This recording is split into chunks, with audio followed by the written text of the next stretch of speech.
delighted to hand over to Lelys for our first of two talks this afternoon. Okay, perfect. Thank you, everyone. I am Lelys Dinarte Diaz. I'm a researcher at the World Bank in the research department, and thank you to the organizers for the opportunity to disseminate this work. Right, so the paper I'm gonna present today is titled Investing in Human Capital During Wartime, Experimental Evidence from Ukraine. It's gonna be a challenging session because it's right after lunch, and also some of us arrived this morning at around 4 a.m., so I'm not that worried about the audience. I am actually a bit more worried about the presenter, so please be patient with me. Right, so this project is a joint work with other colleagues at the bank, James Gresham, Renata, Lemos, and also with other researchers from the University of Arkansas, Harry Patrinos, and Rony Rodriguez, who is a PhD student at Harvard. Yeah, so this is the outline I have prepared for this presentation. Let me jump directly to the motivation.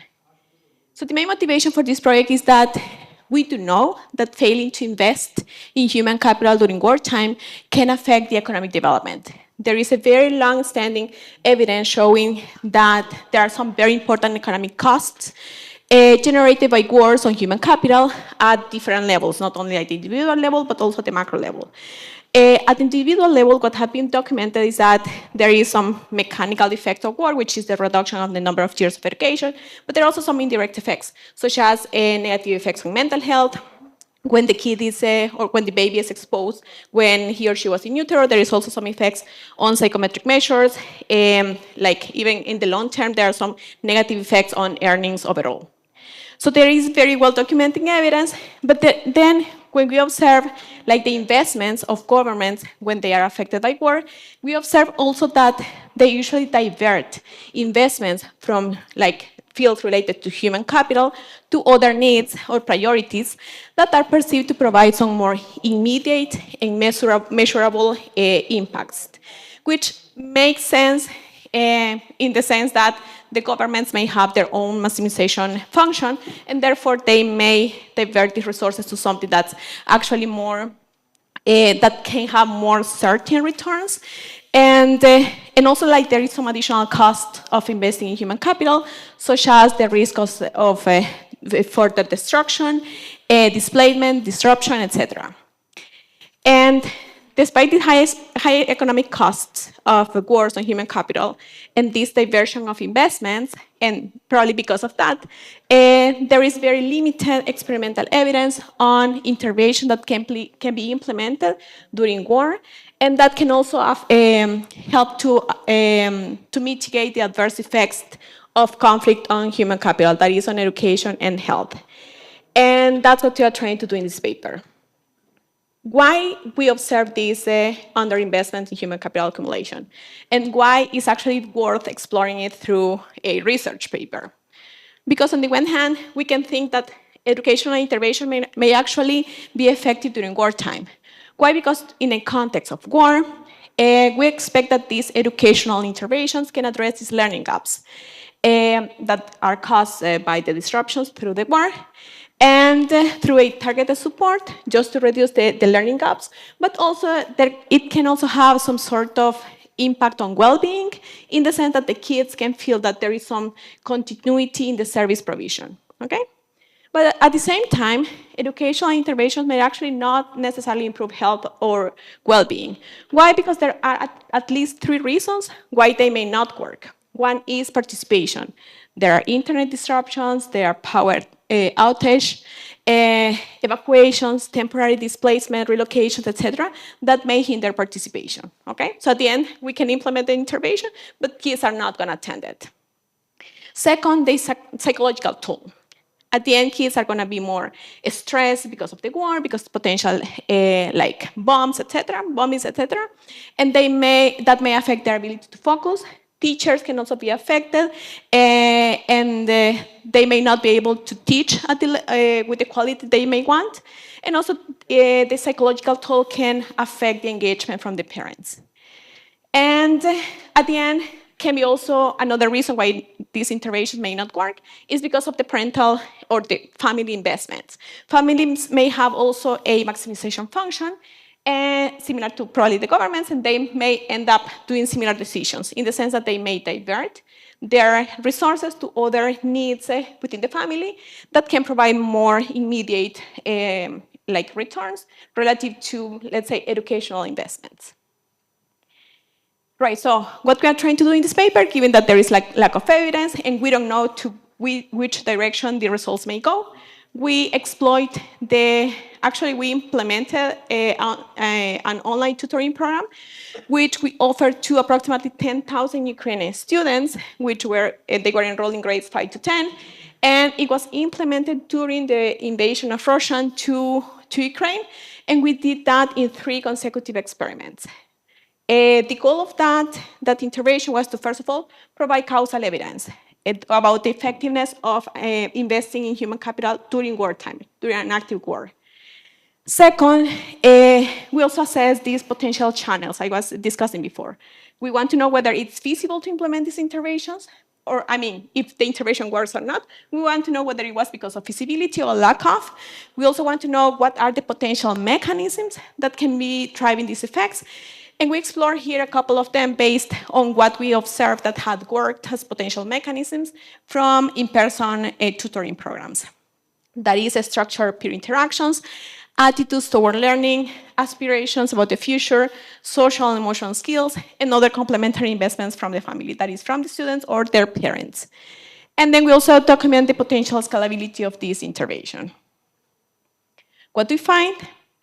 We find that related to the first question, does it work? Does investing in human capital during wartime have effects on learning and mental health?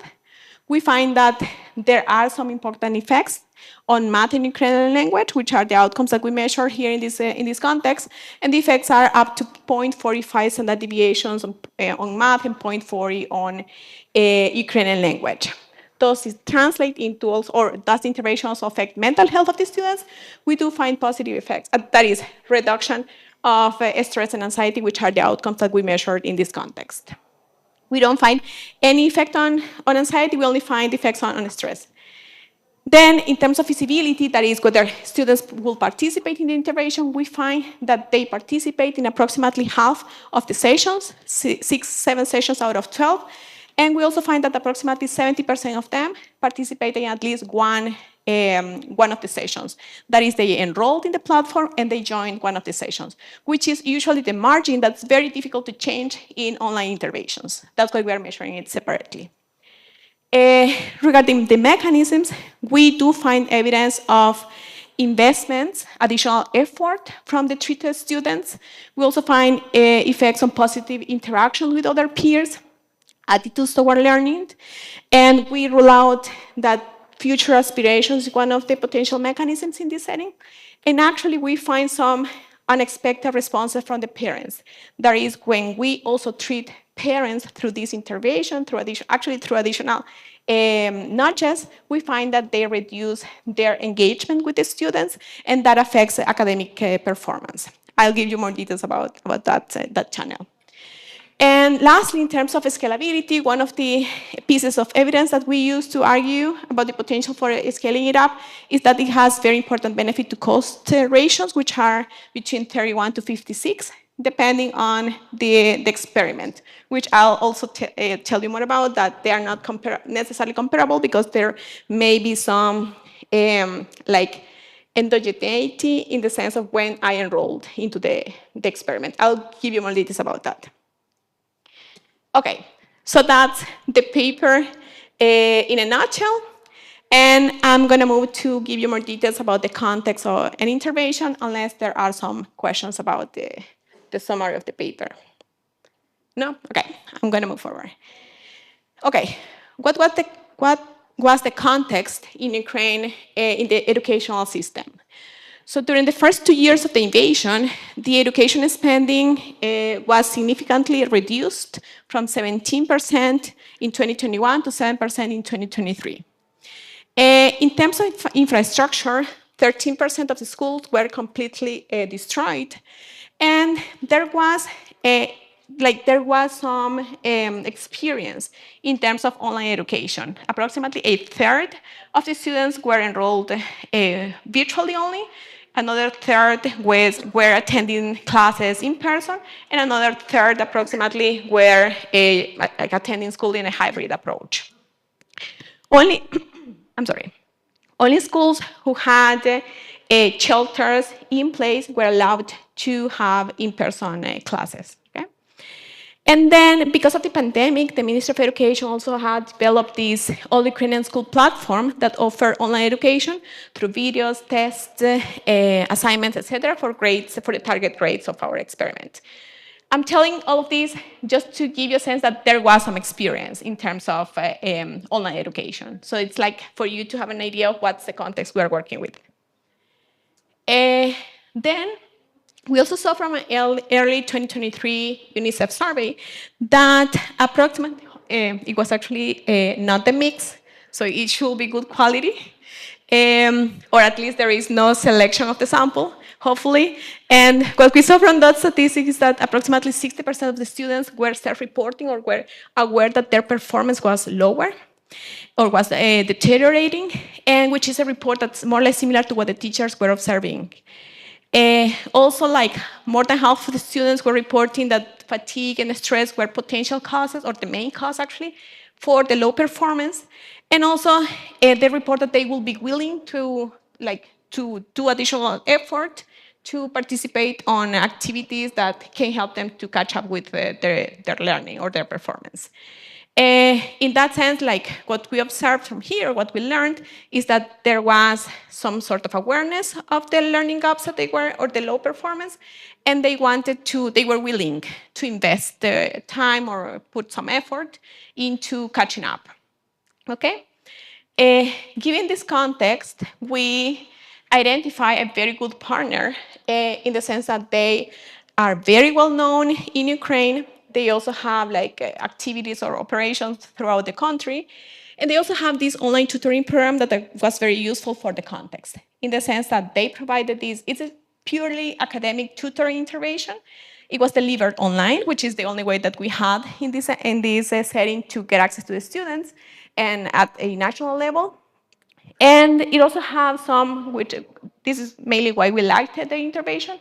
They had developed this very light touch psychological support intervention, activity, that they were embedding into the curriculum.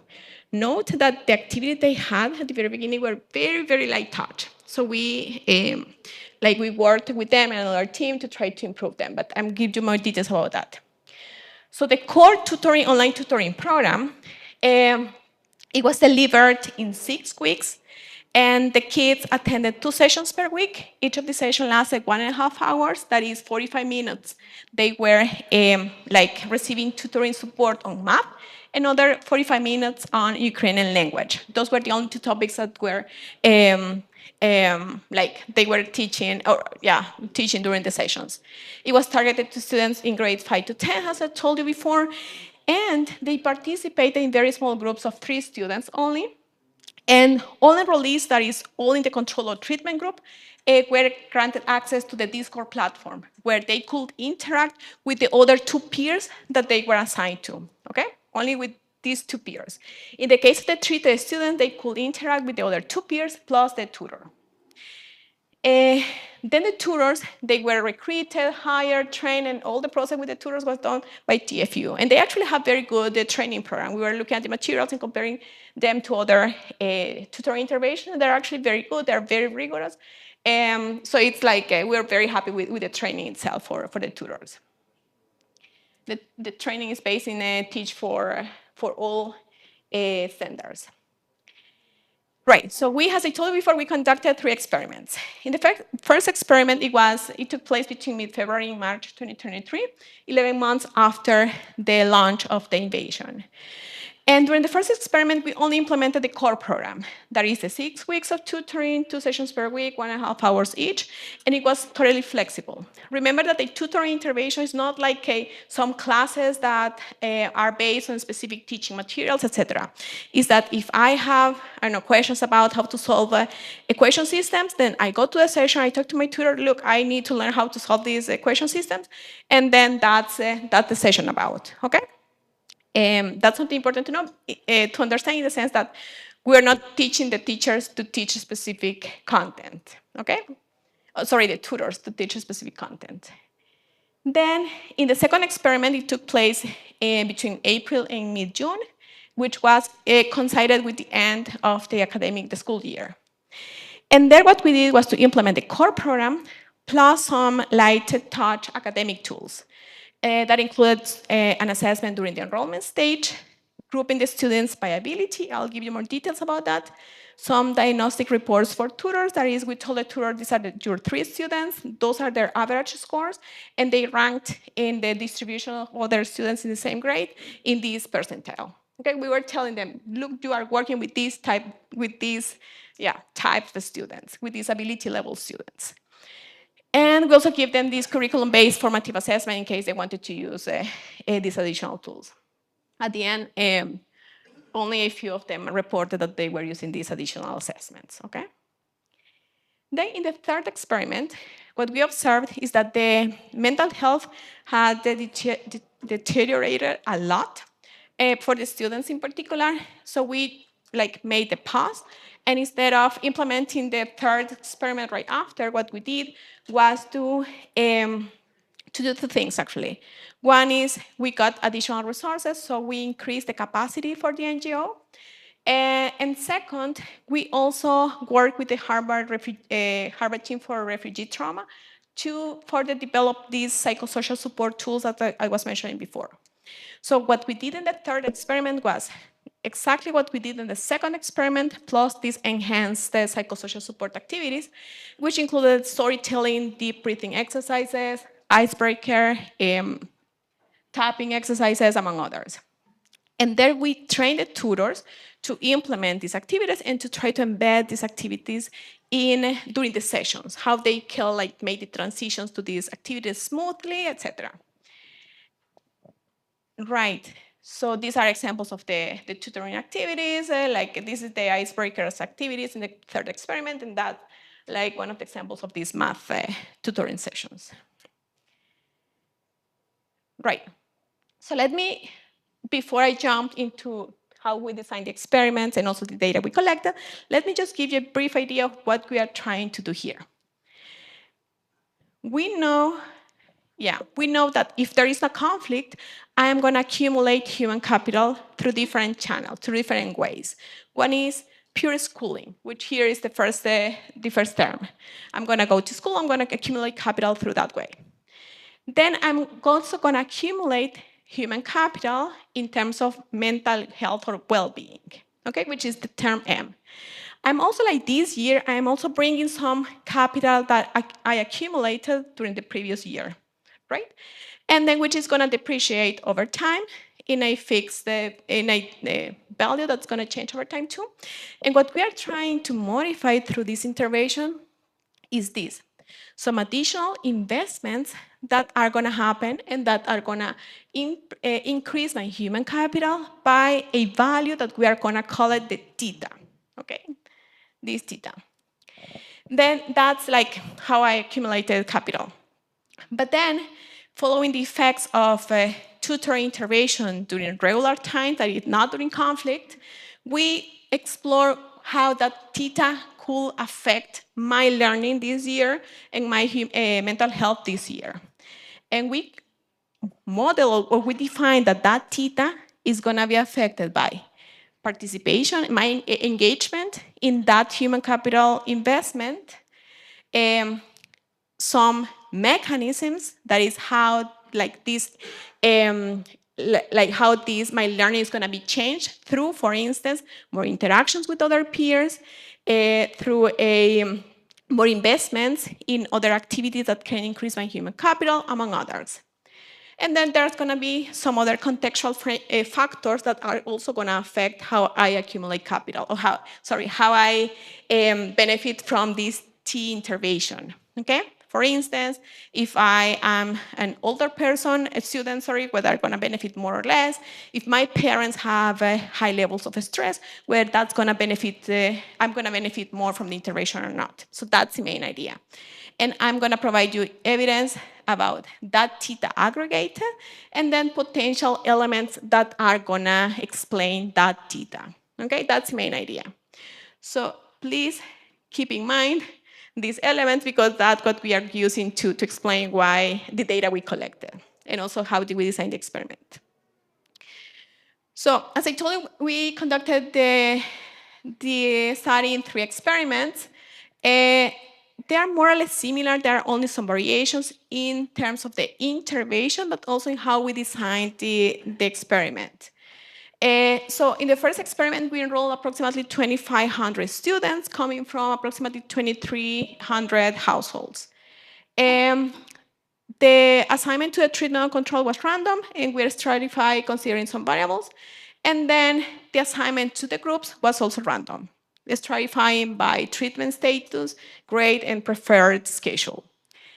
Note that in the second experiment, it was more or less similar to the first one. The main difference is that we wanted to have like different or independent experiments. So what we did in the second was to make sure that there was no overlap in the samples. That is, we checked across all the enrollees from the second experiment, we checked their IDs, numbers, the names of the student, the fathers, and we removed those who had already attended the previous experiment. Okay? And then all the assignments was the same. The difference here is also in the assignment to the groups. Here, for instance, if I am a tutor and I have very high-performing students and also very low-performing students, what we know from the evidence is that if I don't have any incentive more than the average effect of the students, then I'm going to teach either to the average student or to the one that's easier to me, which is the high-performing students. Okay? We wanted to rule out that potential channel. And what we did here was to try to make the groups as homogeneous as possible in terms of baseline performance. And we did that doing this sort of tracking of the students. For instance, in a stratum, which is the treated students, from 5th grades with an X preferred schedule, then we ran them, and then we were grouping the first 3, the second set of 3, etc. And then we are assigning them in these groups of students. So at the end, each tutor had a very homogeneous group of students. And then in the third one, it was exactly the same in terms of design as the second experiment. The difference that we also included these eligibility criteria that only students who are living in Ukraine could participate in the intervention.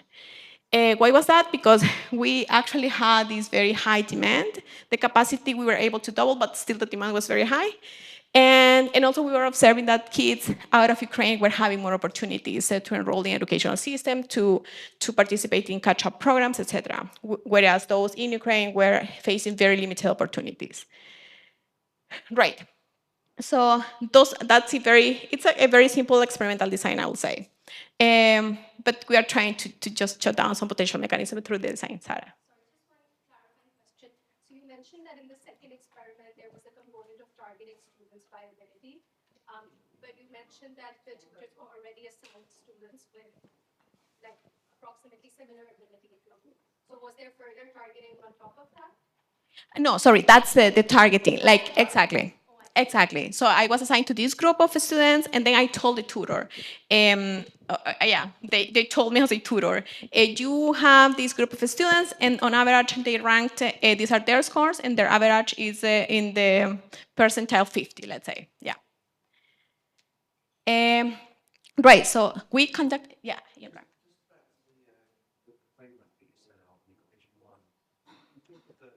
the first experiment, the intervention is being additive to schooling investments. Yeah. I understood it as sort of being more multiplicative, that essentially you're teaching the kids or helping them with what they've learned in SI. Exactly. And so if you're not attending school, then the intervention can do much less than if you are attending school and have materials to talk to the tutor about. Yeah. So Exactly. I would think about the first experiment as sort of being more multiplicative, a multiplicative term between SI and TI. And potentially for some of the later experiments, there's also interactions between MI and TI.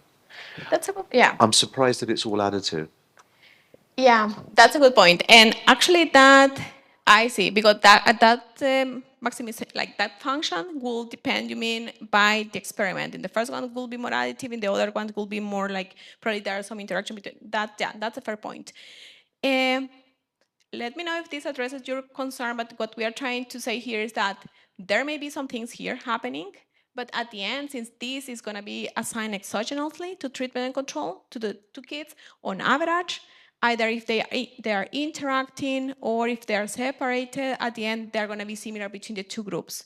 And the chalk is going to be only for a group of these students, and therefore that should account, like how these terms are explained in the first equation should not matter. Just that in order to structurally interpret the theta I, it'd be nice to have to microfound this with some choice problem that parents, students, tutors are all making. Okay. And that generates this kind of human capital accumulation as a result of that. Because in the background here, TI, the take up of that is partly a function of Gonna SI affect and also. M. And so it'd be nice to model that and say, you know, this is how people are making decisions, and maybe that varies across the experiments. But as a result of that optimization, you're going to end up with some human capital accumulation equation, and then that kind of helps to interpret theta I a little bit I better. see. You kind of That's have that in the background here. You kind of hinted at that in the intro. It'd be nice for just to be super explicit on what those micro foundations are. okay. Perfect. Sounds good.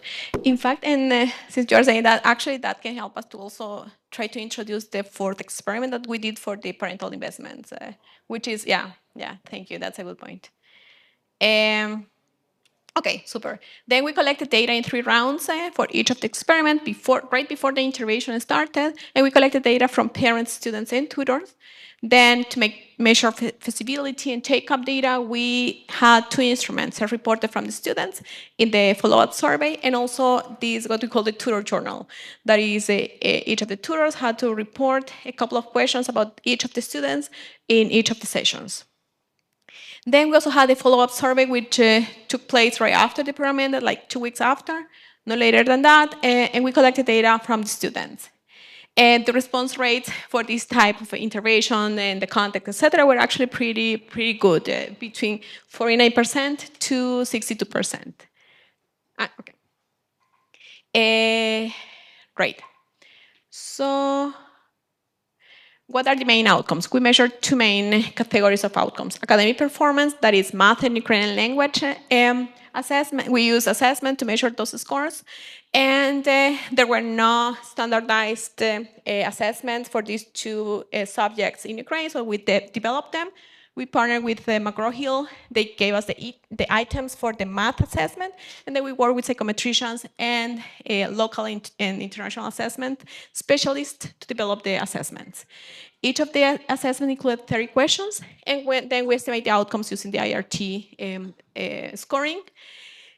Then for mental health, we used 2 measures, stress and anxiety. And to measure that, we used the youth DAS, which is adapted for adolescents, and also had the advantage that it does not ask you were you feeling stressed or were you feeling anxious during the past 7 days. It actually asks you for some psychological manifestations of stress or anxiety, such as your hands were shaking, you were sweating more than normal, like questions like that, like what's the manifestations in physical terms of these 2 mental health issues. Then for feasibility mechanisms, we estimate outcomes related to student attendance to the sessions, engagement and attitudes in each of the sessions. And for the mechanisms we had for the structured peer interactions, we have measures of the interactions in the Discord platform, that is in the groups, whether they were talking about the different activities, etc. And we also have asked about peer support for tutoring activities. For social emotional skills, we measure only 2, grit and self-efficacy. And we measure actually all these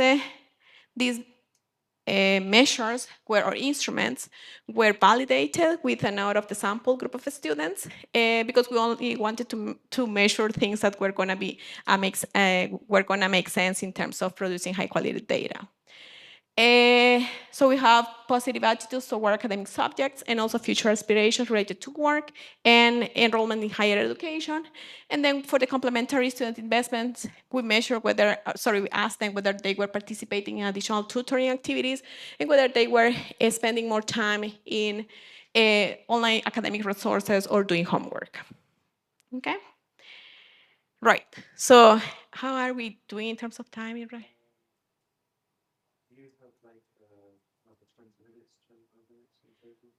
Total. Okay. Okay, sounds good. Yeah. Then our sample in a nutshell. We had, as I told you, we had like a baseline. We collected data from 3 groups. Students, like 54% of girls, and they are on average 12, 13 years of age. And most of them were enrolled either in an Ukrainian school virtually or were attending in person. And in terms of the incidence of mental health, 42% of them had normal levels of anxiety, and that was very similar across experiments. What we did observe that change across experiments is the incidence of stress. Approximately 56% of them had normal levels of stress in the first 2 experiments, and that dropped to only a third of them having normal levels of stress. That's actually pretty huge, like incidence of mental health in this population. For the parents, we have like 92% of them were guardians, were women, and they were 39 years old, and between 26 and 43% of them migrated during the war. And lastly, the tutors, the majority were women, and they were on average 41 years old, and 50% of them had graduated studies. In fact, this sample, we were very impressed that this sample is very similar to the average teacher in Ukraine, which is, they have a high, I'm used to work with the teachers in Central America, so when I saw like half of them had the graduate studies, I was like, oh God, this is a different level of human capital for the teachers. We also measure whether they had fixed mindset or bias towards more resourceful students. And we find that at least in terms of fixed mindset, they do not score that high. They are like 0.25 standard deviation. And that's in a measure from 0 to 1. But they do have some sort of intermediate bias toward more resourceful students, which is 0.44 approximately. Right.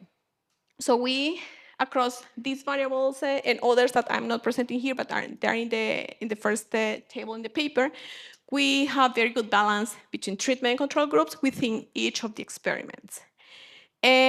So we use the equation 3 to estimate the main outcomes of of being randomly assigned to the tutoring intervention on the 2 main outcomes and also on the measures of potential mechanisms. I'm sorry. Yeah, Roberta. From the conflict the students are facing.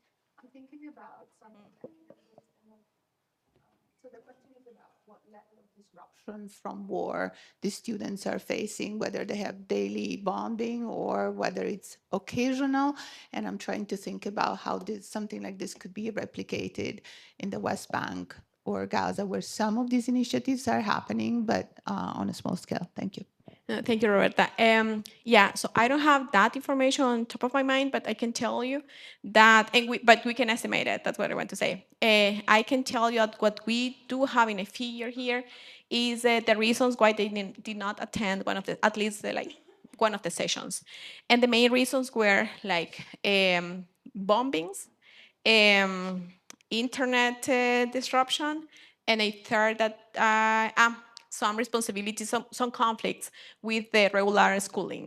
Yeah. So yeah, it was actually that affected participation. But I can check with our data because we have that. In fact, we have, Roberta, from the Discord platform, we have information whether they were rescheduling the sessions because of internet disruption, energy disruption, bombings, etc. Yeah, but we can try to see that and try to create it, at least a figure to document that. Right, so we also have this set of control variables that we selected using Lasso, and we include this certification stratum fixed effects. We also, yeah, the estimated standard errors clustered at the tutoring group level. What are the main results? Yeah, please go ahead. So like when you did the design, was there any financial cost involved to the students? Because there is a very inherent correlation between, let's say, cost and the conflict that exists in those areas, right? And how do you think that might have impacted the sample you got and any inherent bias within the sample? Yeah, exactly. We go back to the bias in the sample. No, so we have, yeah, so I'm gonna, if you wait for me just a couple of additional slides, I'm gonna give you more details about that, which is actually in the last part, about the scalability. We compare students from our sample with other students from the average student in Ukraine using PISA data, and they're very similar. I mean, we find one different in one of the variables. I think it was sex, but but in terms of all the other variables that are more related to, for instance, whether they had access to devices to connect to internet and things like that, they were very similar. That is, any other variable that can affect the enrollment or the participation in the program, they were very similar to the average student in Ukraine. Yeah, any other question before I move forward? Yeah, please. Stress and anxiety. So is Yeah. there a specific reason? Because we're talking about children and children in war zones. So they're not just facing stress and anxiety, it's a very serious level of trauma. And then you also have to like design interventions according to that. Like you would just not need icebreakers or other activities. You would be needing counseling. You would be needing like some kind of social support or support groups. Yeah. To engage those kind of children. So could you just elaborate, why did you use just stress and anxiety like in a war zone, and we're talking about children? Thank you so much for that question. In fact, I forgot to say something. We did not include, for instance, and the main reason is because of the type of intervention that we were implementing. These were tutors. These were people. The tutors were people teaching math, Ukrainian language. They had no like specialization in anything related to mental health, and therefore we try to do like what they can implement with just a training on those specific activities. For instance, I agree, trauma will be, and actually when we had these, when we were working with the Harvard team for refugee trauma, they were like trying to push it, do something related to trauma. But then we asked them, okay, but this is the capacity we have to implement the intervention. Try to give us something that they can do. And that's why we actually did not do anything related to more intensive psychosocial support, which I agree should be ideal. And you'll see the results. Like that's probably how we can, yeah, we can move the. Yeah. And like it's something even for adults, and Yeah. even like even trauma for that matter in a war zone. Like I mean, all of us might be experiencing trauma in Exactly. some way. We might have processed it or not because we just faced a war ourselves. Exactly. No, I agree. I agree. In fact, that's why for this intervention, it was a like pure academic tutoring. It may have, what we are arguing is that since it includes these very light touch psychosocial support activities, may have some impacts on mental health, and that's why we are measuring them. But I agree, more intensive support will be needed. In fact, we are doing something in Armenia right now, which is actually more focused on psychosocial support, and it has like a full year intervention with more specialized mentors, and also with the support from the psychologist from the schools, like, which is a different type of intervention. And we only measure because this scale allow us to measure three, like depression and stress and anxiety. But we did not measure depression because we knew that with this intervention we were not gonna change depression necessarily. It was gonna be a very long shot. But that's the main reason. Yeah, thank you. Right, so what are the main results? I told you before that, okay, let me first explain you what I'm showing you in this figure. In the first panel, we have the effects on math scores. These are IRT standardized scores. And here I have the results on Ukrainian language, okay? So each of the colors represents each of the experiments. In black, the first, light gray, the second, and yeah, darker gray, the third experiment. What we observe is that in math, we are finding these effects. Like in math, there are approximately 0.49 standard deviations and 0.40 standard deviations on Ukrainian language. These are very huge effects for those who know the evidence on education, okay? some, yeah. Then in the second experiment, the effects are 0.22 standard deviations on math, no effect on Ukrainian language. And then the third is very similar on math to the second experiment, and it's 32 standard deviations on Ukrainian language. I know we have like these, we want to compare these estimated impacts, but remember, I told you that these are independent experiments, and more importantly, it's probably that we are observing these very huge effects in the first experiment, because then like the more motivated kids probably enrolled to participate in that experiment in particular. It has internal validity because we have like good balance between treatment and control groups, but at the decision of enrolling into the study, that may have some motivation behind it. Okay, that's why we argue that that's why probably we are observing that very high impacts.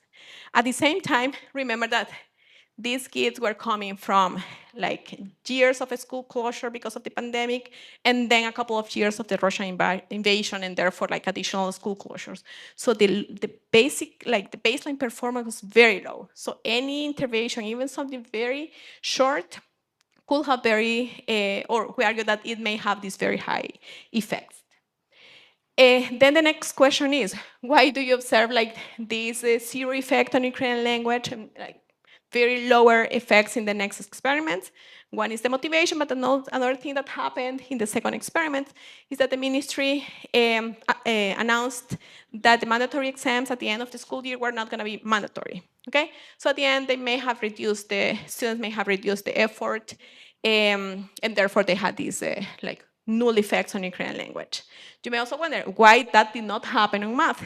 Well, we don't know exactly why, but looking at additional evidence of like interventions, not intervention, but like evidence of education during wartime, what we observed in the case of the Second World War was that students usually try to put more effort on subjects that can increase their abilities that they can take with them when they have to migrate or to move because of displacement due to war.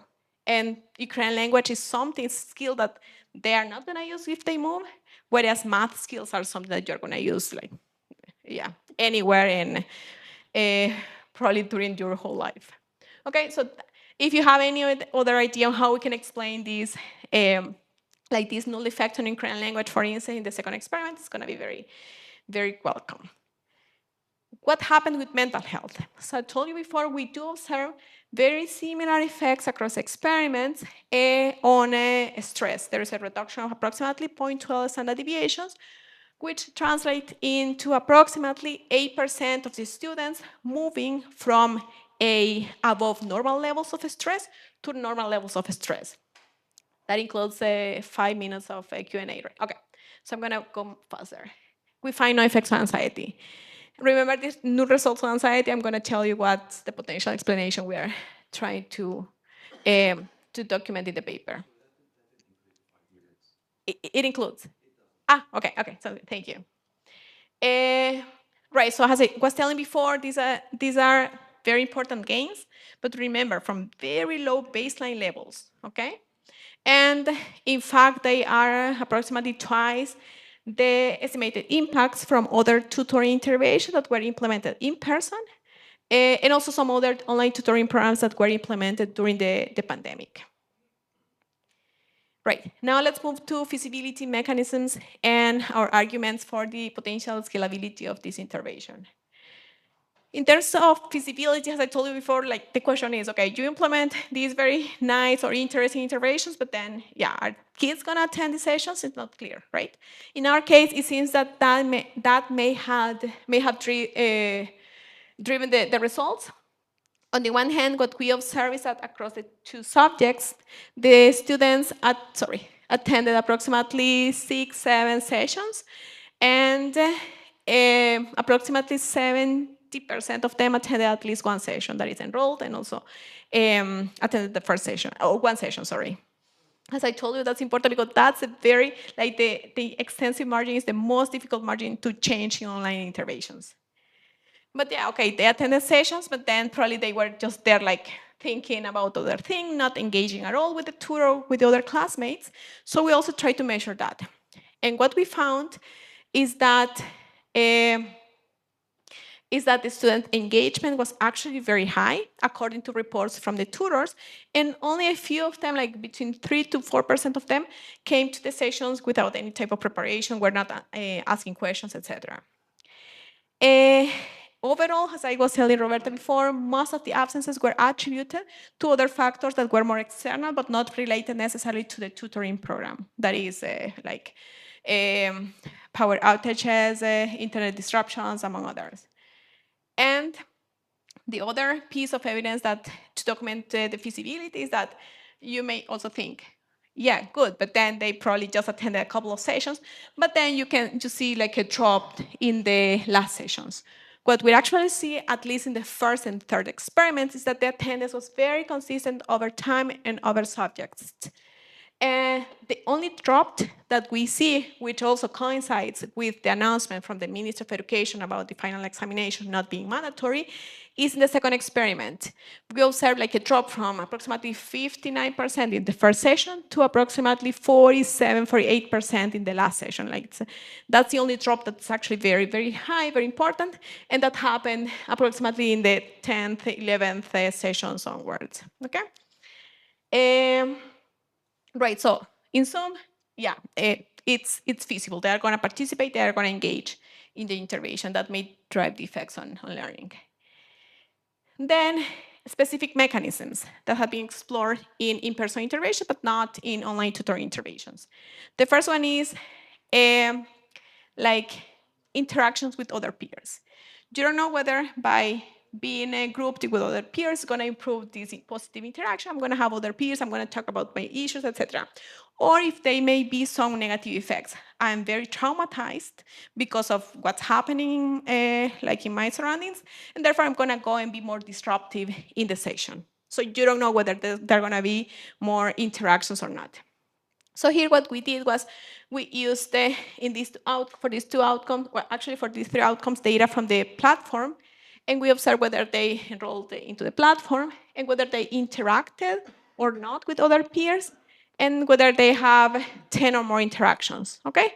And across all these, something that I didn't emphasize before, I just mentioned it. We granted access to the Discord platform to all students, treatment and control, because we wanted to also like shut down the potential mechanisms that just having access to the platform for interaction is what may drive these mechanisms. It's not access to a platform. It's actually having the platform and then having a tutor that can moderate these interactions, okay?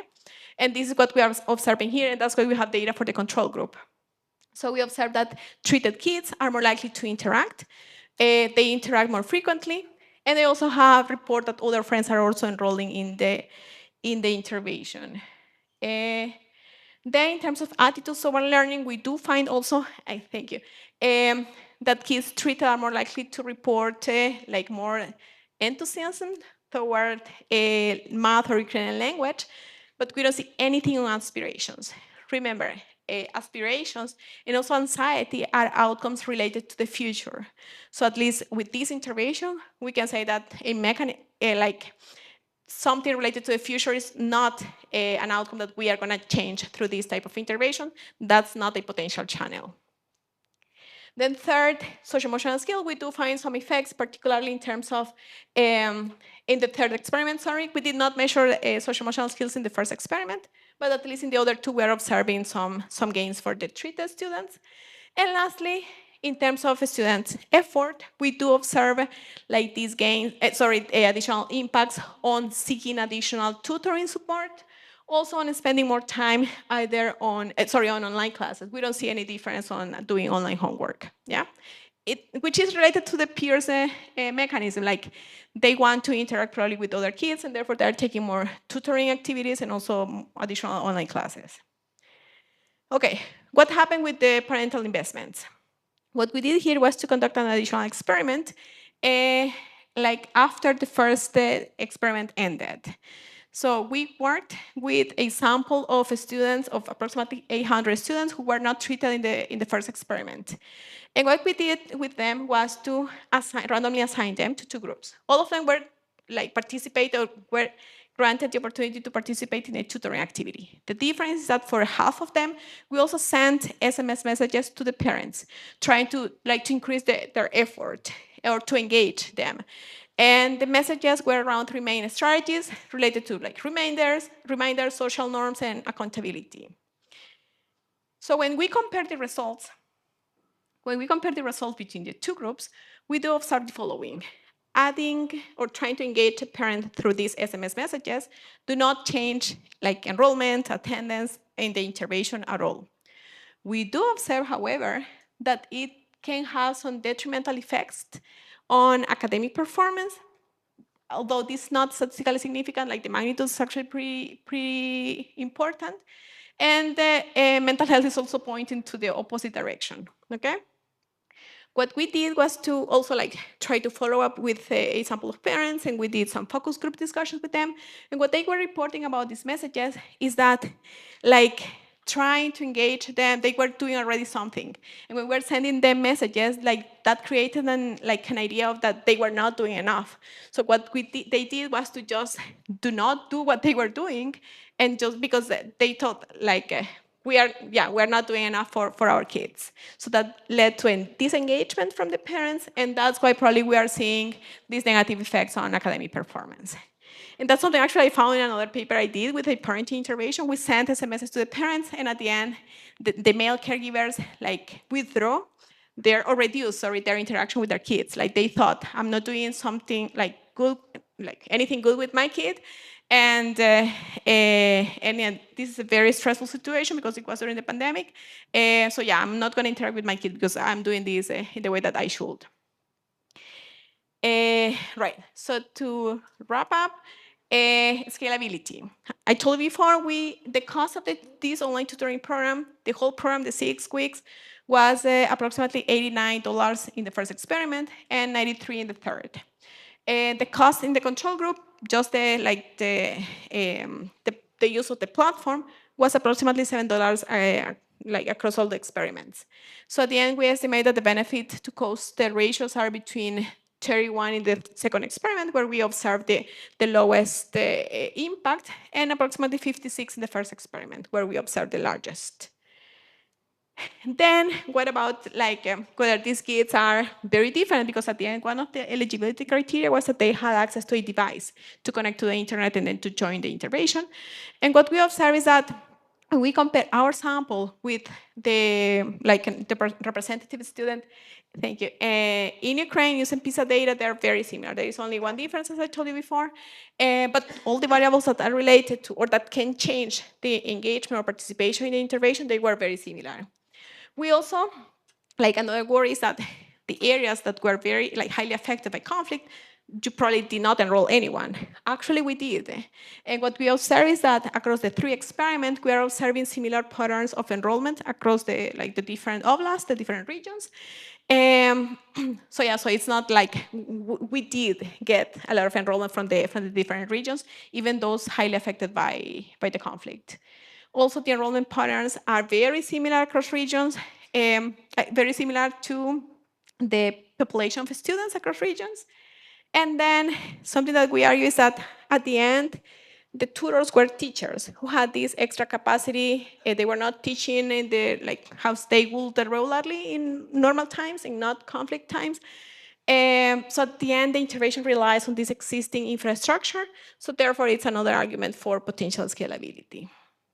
And very quickly, we show that investing in human capital during wartime, it's effective. It can affect the learning outcome, but also the well-being of the kids. We show also what are the potential channels that may be driving these results. This is also an intervention that's cost-effective and also has potential for scalability. And we know that governments may have this specific maximization function, and therefore we're arguing that the potential policy implications that we may not necessarily work directly with the governments. We probably can also engage governments, but the intervention may be implemented by other NGOs, international organizations, etc. Okay. But what's very important is that it's very relevant to have intervention that can be adapted and flexible, because at the end, maybe that's Roberta's comment related to like there are many disruptions during war, and we almost like we rescheduled each of the experiments at least once because these are very disruptive times, and yeah, we need these flexible interventions. And yeah, so we are we are providing this evidence for this because we know that wars are the usual, the day-to-days, unfortunately.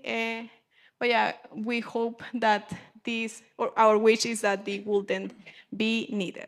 So thank you so much for your attention, and we are going to open it for questions.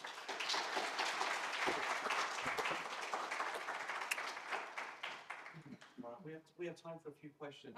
Probably, Lelys, you have a better view of the audience. These are much thicker in questions. Gather up three, and then. Sounds good. Okay. Hello. Hi. I'm right here. So I was interested in knowing if you also considered other intersectional factors in interpreting. Your study that because you say that it is representative of the whole population, like the Ukrainian population. So I'm interested in finding out what are the other factors that you, intersectional factors that you discuss in the interpretation. Sounds good. There.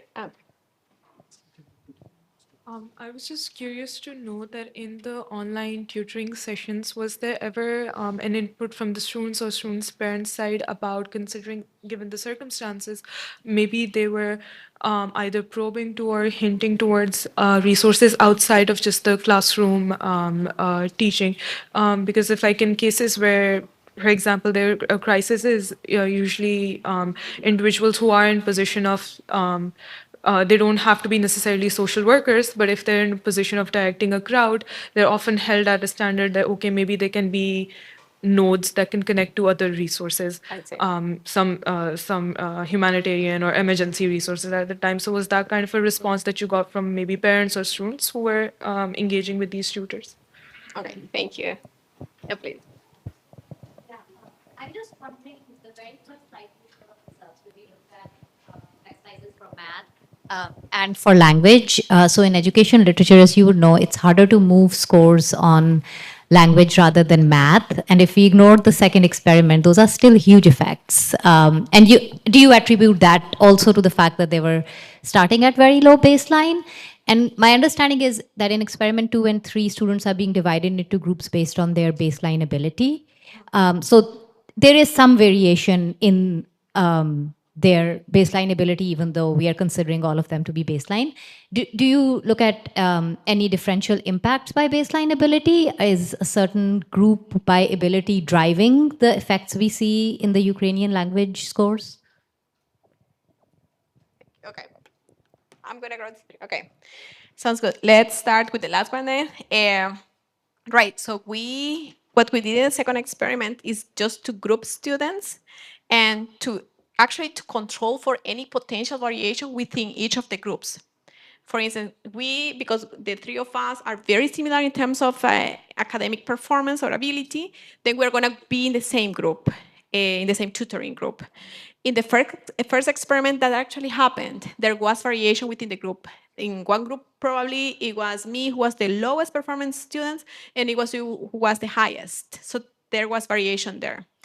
And we do that's like just an explanation how we did the grouping. Then in terms of heterogeneous effects by initial ability, we do have some results, but in a Ukrainian language, we don't observe whether baseline ability is something driving the effects.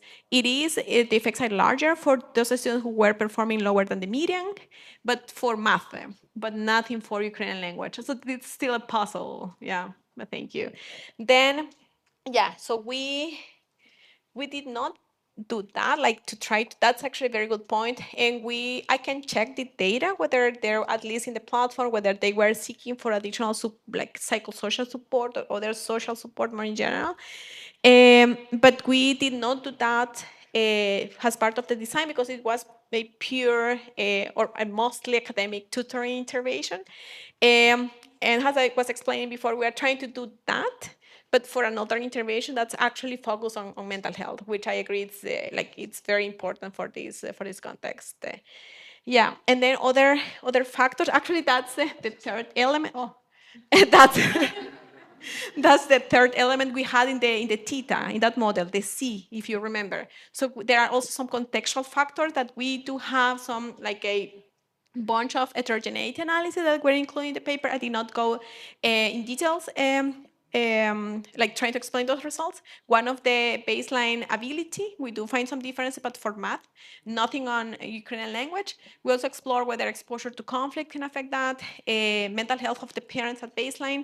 We also try to run some estimated correlations between characteristics of the tutors and the performance of the students. Like there are many other things that I didn't have time to explain, but yeah, there are many that we are considering has moderating the impacts of the intervention. Thank you. Do we have more, or we are? Okay, sounds good. Perfect. No, thank you. Thank you so much. Hello, everyone, and thank you. I'm Faiz Rehman, and I will talk about frontier rule and conflict. It's a joint work with Adeel Malik and Rinchan Ali Mirza. Rinchan is also attending this session online, and he will present the second part of this presentation. So these are some headings in the international media about a specific region in Pakistan. And that specific region is located in the northwest of Pakistan. Interestingly, these headings has some correlation with the colonial legacy because the northwest of Pakistan was governed in a different way by the British Raj than the rest of the Indian subcontinent. So you can say the basic focus of the paper is on the colonial legacy effect in the northwest of Pakistan. So if we look at colonizers, they had not only introduced different administrative structures across different world, for example in Africa, but they also introduced different governance institutions within a country. In literature, it has been discussed as direct rule versus indirect rule. Under the indirect rule, again, the colonizers had introduced exceptional legal, administrative, and political arrangements which were unique to only frontier spaces. And these exceptional institutions have three main features. Number first, the colonial state penetration was very low or limited in these frontier regions. Number second, there were very limited avenues for conflict management to solve the disputes among the inhabitants of the frontier spaces. And because of this limited avenues of conflict management, the state has delegated its state power to the local tribal elites. So actually, the tribal elites were the state in the frontier regions. In literature, it has been described as frontier governmentality. And this literature discusses that there are three reasons why the colonizers had actually created frontier regions. The first, when the imperial power faced some external threat from the neighbor, in the case of northwest of Pakistan, the then British Raj was facing an external threat from the then USSR, which is famous as the Great Game. Second, if the cost of extracting natural resources is high, so the colonizers introduced frontier spaces. And number third, when it was very costly to extend the state authority. An interesting fact about these frontier spaces is that you will find them all over the world. For example, you will see frontier regions in Kenya, in Pakistan, in India, in Iraq, in the form of Basra Vilayat. And an important feature of these regions is that they have persisted over the time.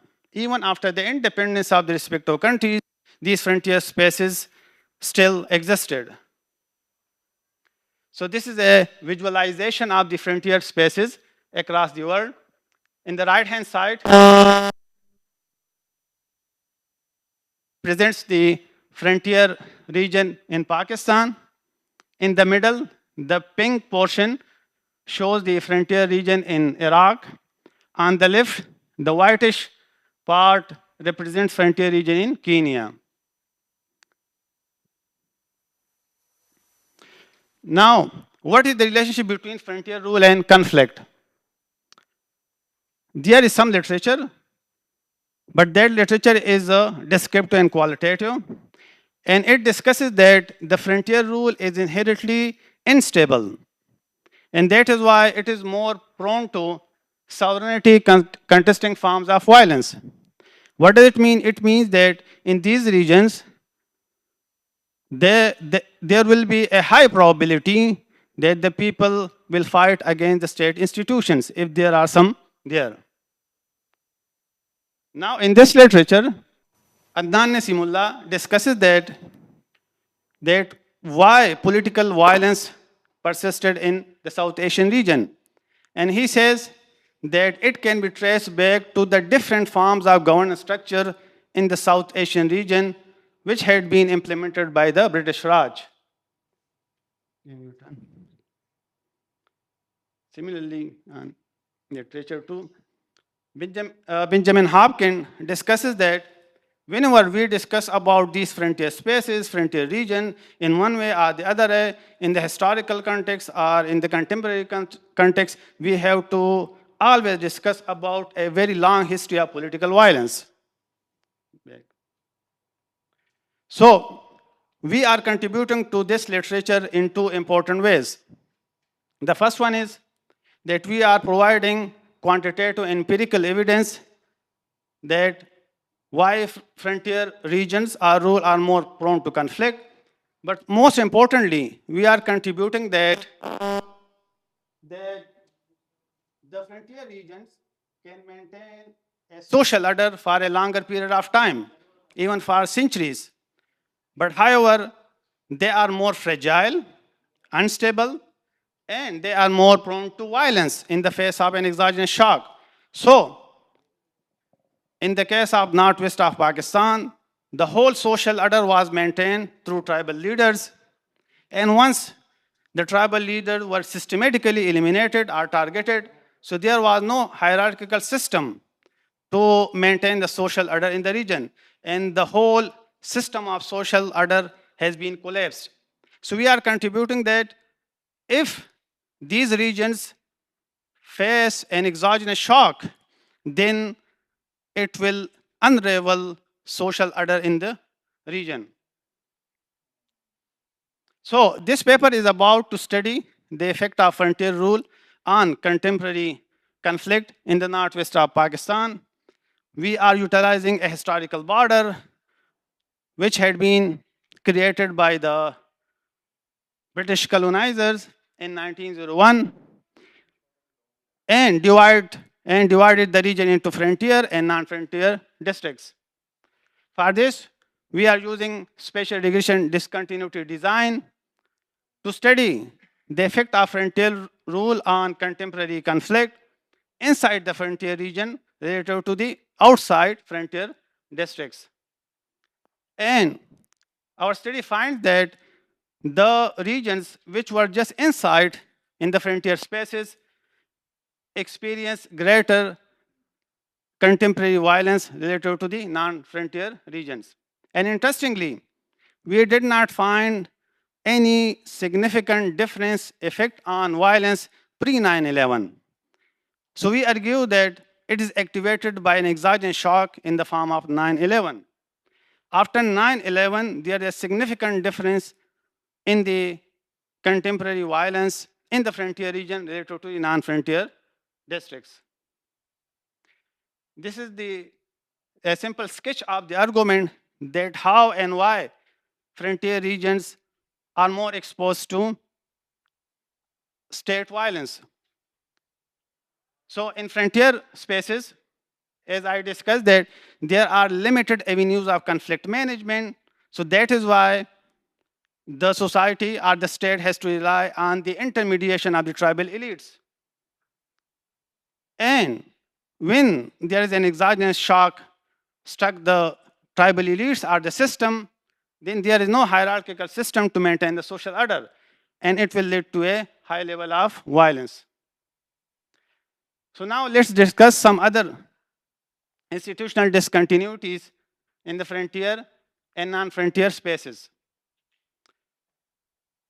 In the non-frontier spaces, which is also called settled districts, the British Raj has introduced formal system of conflict management. For example, courts, police, and electoral politics.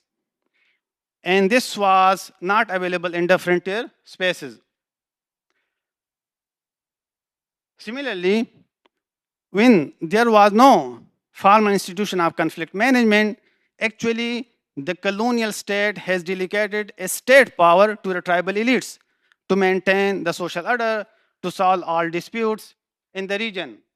And that is why the tribal elites had maintained a social contract between the state and society, rather than it was the state, it was the society to maintain a social contract with the state. And there was some security infrastructure in the form of local militia, which were used to be recruited from the local population under the eyes of tribal elites.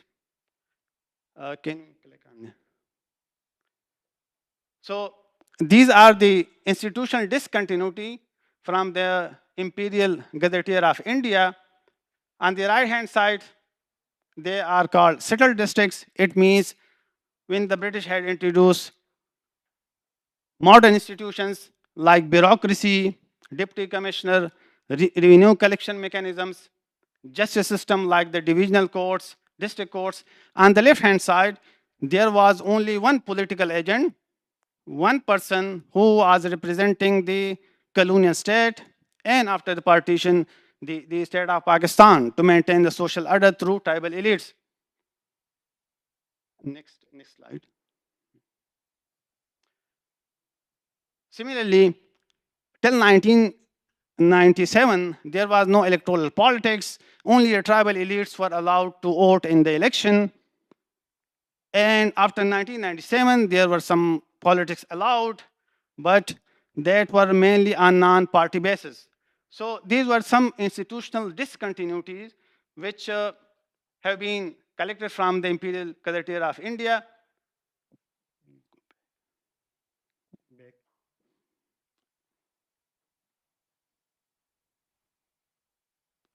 So I will stop here. Now my co-author Rinchan will present the specification and results.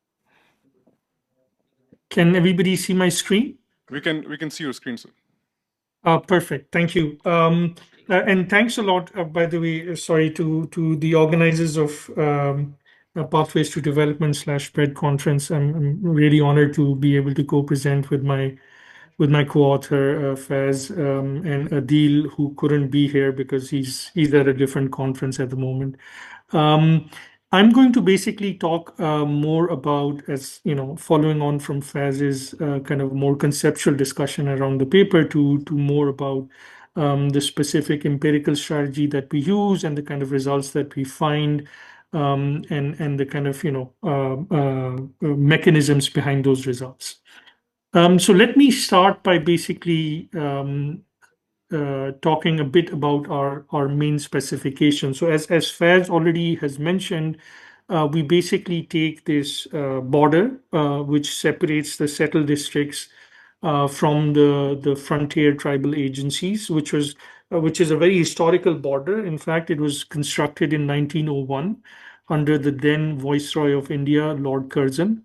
And that the idea of that border really was this kind of creation of a differential form of rule, a differential institutional arrangement that was assigned to these tribal agencies as opposed to the settled districts. And Faiz has already talked a bit about the kind of institutional discontinuity that kind of entails, which is really our main, you can think of that institutional discontinuity, which consists of, fewer avenues of conflict management, in other words, absence of localized politics, courts, bureaucracy, so on and so forth, and greater delegation of power to localized elites as the kind of treatment that we're trying to, kind of identify in this spatial regression discontinuity design framework that we use to kind of implement in this paper. So here is our basic specification on the left-hand side. You basically have a measure of conflict, which is basically, because we have spatially granular data on conflict, geocoded data on conflict, we measure it at a grid cell level, which is in our case a 10 kilometer by 10 kilometer grid cell. And then on the right-hand side, our main variable is whether that specific grid cell comes under what we call the frontier rule kind of, part of the border, as opposed to the non-frontier rule part of the border or the directly controlled district part of the border. And obviously, in this spatial regression discontinuity, we use as our main running variable the distance of a grid cell to the frontier rule border itself. And then we have a whole bunch of covariates for which I'll show the balance shortly. We look for balance across the border in a whole range of dimensions to kind of justify the use of a spatial regression discontinuity design. And we also include a whole bunch of border segment fixed effects. So essentially what we're trying to do here is trying to compare conflict intensity. And by conflict intensity, I primarily mean conflict against the state or against institutions of the state in areas that are just inside the frontier rule border versus areas that are just outside the frontier rule border along the same border segment. So in essence, trying to compare the comparables, so to speak. And the border segment fixed effects that we include is around 20 kilometer segments. Okay, so and as I mentioned, this border was created in 1901 by the colonial authorities at that point. This was a relatively stable border that remained in place at least until 2018 or so, when tribal agencies were formally merged with the rest of the country. Even although our kind of argument that we go into the paper is that to what extent that formal merger actually has taken place on the ground in practice is also somewhat debatable, even after 2018. As I mentioned, our conflict data is a highly spatially granular data on conflict, which comes from the Global Terrorism Database. It kind of identifies for each conflict incident the time, day, month, year, location, precise location in terms of latitude and longitude, the number of fatalities associated with that conflict event, in terms of either the number of wounded or number of killed. The type of event, is it a political assassination? Is it an explosion? Is it a suicide bombing? Is it a hijacking? So on and so forth. And most importantly, from our perspective, it also identifies the target. So whether the targets are civilians, businesses, government officials, religious institutions, whether the target is the military, or some form of police or other kind of paramilitary organizations like Khasadars, levies, scouts, and so on and so forth. So essentially, our measure of violence against the state, essentially you can think of aggregating these conflicts at the grid cell level. And by aggregating, I mean focusing on state targets, right? So we focus on state targets and then we aggregate the number of conflicts at the grid cell level on those state targets. And that is basically our left-hand side variable, which is the conflict against the state, or intensity of conflict against the state. And we basically consider three different variants of this. One is simply we count the number of events in a grid cell. We also look at the number of people who were killed in those events in a grid cell. And we also look at the number of people who were injured in these events against the state in a grid cell. And as you will see throughout our results, these measures all suggest very similar kind of effects, documenting very similar effects, regardless of which type of specific measure of conflict against the state that we use. As I already mentioned, we're going to show you a balance. So obviously, one of the key ideas behind spatial regression discontinuity is to show a balance across a whole range of dimensions. In this case, we're going to show you a balance along geophysical factors, things like slope, ruggedness, topography, and other factors that have been, kind of used as explanatory variables in the conflict literature. Which includes, by the way, precipitation as well as temperature. And these are aggregates at the grid cell level again. But we also look for, most importantly, I would say, the pre-frontier rules. So these are predetermined kind of, measures of conflict. So, one standard kind of, criticism could be, is it the case that frontier rule was applied in areas where, pre-conflict, i.e. conflict prior to the application of frontier rule was already higher, and are you just simply capturing the higher trend of conflict in those areas? So in order to kind of test for the balance along pre-frontier rule conflict intensity, we use this very interesting volume by Jakes, who basically has geocoded all the major battles that have taken place since antiquity up until now in this whole region. And we basically use the geocoding through that book or digitize. I think Faiz's RA was one of the people who digitized this very helpfully for us. And we kind of are then able to kind of, at least for the major battles prior to the construction of frontier rule, we're able to test for balance across the frontier rule border itself. And we use, the height database to look at grid cell level estimates of population density and try and show balance along that dimension as well. Okay, so just to kind of give you a visual illustration of what we're talking about in terms of this spatial regression discontinuity, over here you have the precise, I would say, area of study that encompasses our regression, spatial discontinuity regression. The shaded area is essentially, across this border, which is the red line, which is the frontier rule border itself. And on the left-hand side of that of this red line, you can see the frontier rule areas. On the right-hand side, it's the non-frontier rule areas. And we look at a buffer zone around this border of 50 kilometers on either side.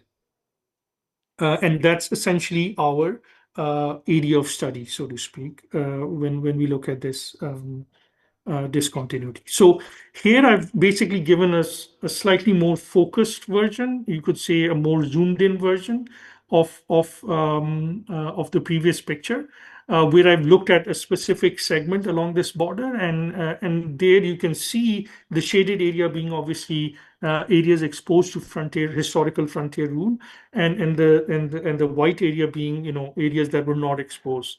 As you can see, already just by looking at the raw data, you can see that at least in this segment that there is a order of magnitude difference, in terms of conflict intensity against the state, just by simply eyeballing the raw numbers. In fact, that was one of the reasons why, when we initially started looking at this data, which got us interested in this idea of historical frontier rule, and to kind of connect that to the intensity of conflict in this area.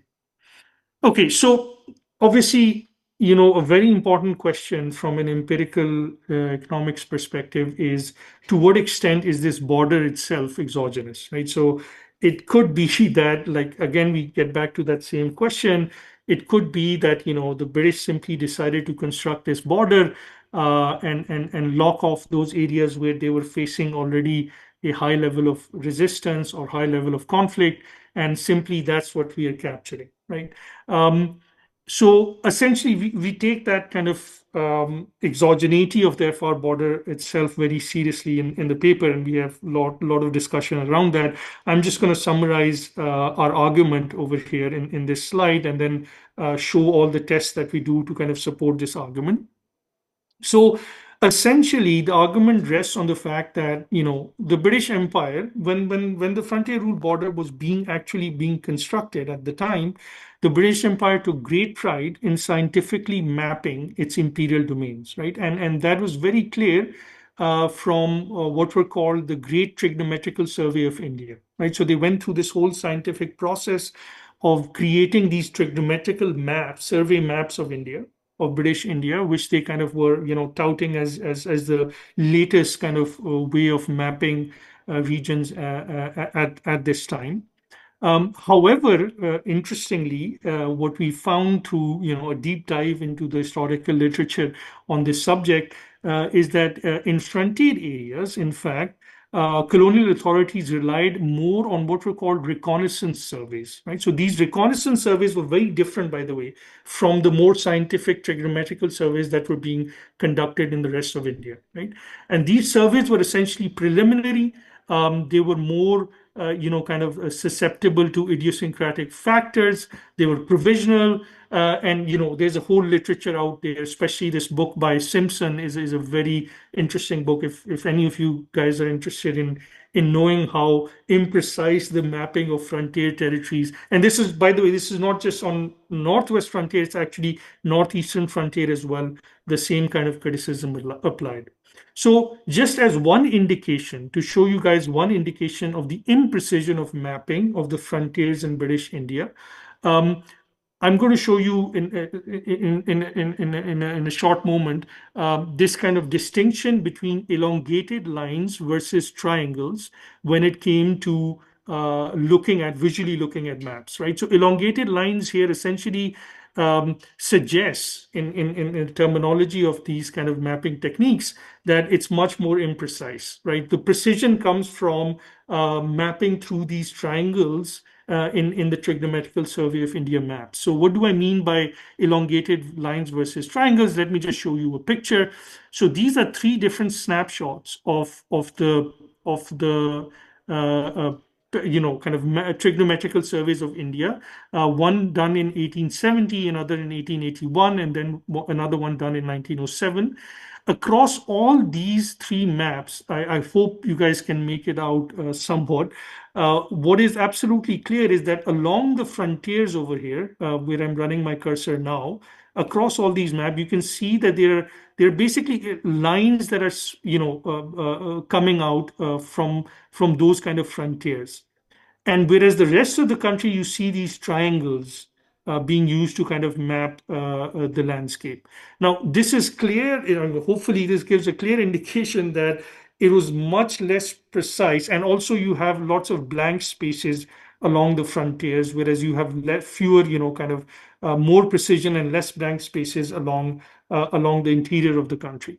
And as you see, as you progressively go further and further forward into the future, the kind of presence of these elongated lines versus triangles is a consistent feature of these trigonometrical survey of India maps. This is just to kind of give you an indication. Sorry, I'm just going to go back to the same slide. Just to give you an indication that there was this imprecision, there was this imprecise process of border making in these frontier areas. And we argue that imprecision has an important implication, right? So it has an important implication for us in the sense that the frontier route border itself did not emerge from a rigorous scientific criteria, nor did it correspond to a natural frontier that was marked by distinct geographical discontinuities. And in fact, we will show you evidence, or I will show you evidence shortly of that being the case. We do a whole series of balance tests, which will try and further shore up this argument. Before I move on to showing you the balance test and then moving on to showing you the main result on conflict that we have, let me just mention one more thing over here. So our argument is not that the Northwest region as a whole did not have, or was not conflict prone.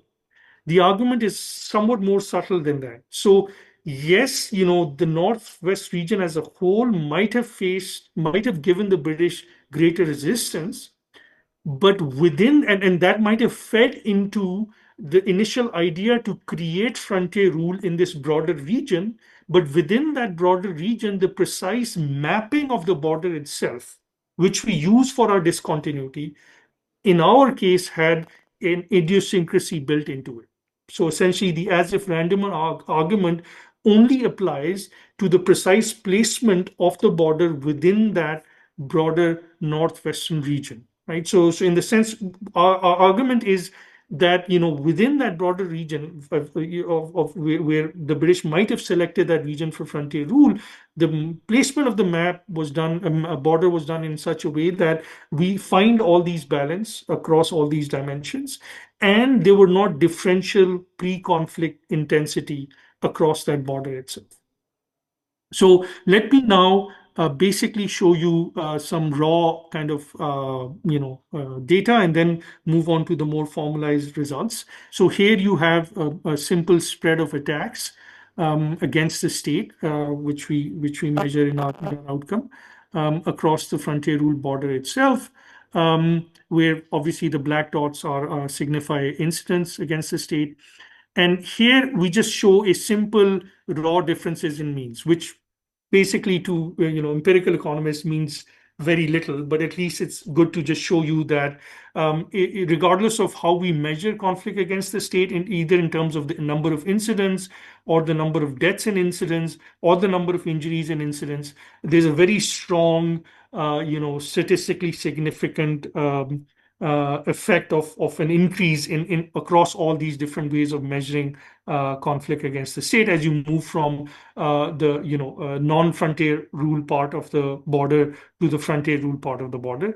And we've shown results for the whole sample that we have in the data set, but also within the sample restricted, which we use for most of for all our analysis. In fact, the sample that we use is we restrict the kind of grid cells to being within 50 kilometers of the frontier rule border itself.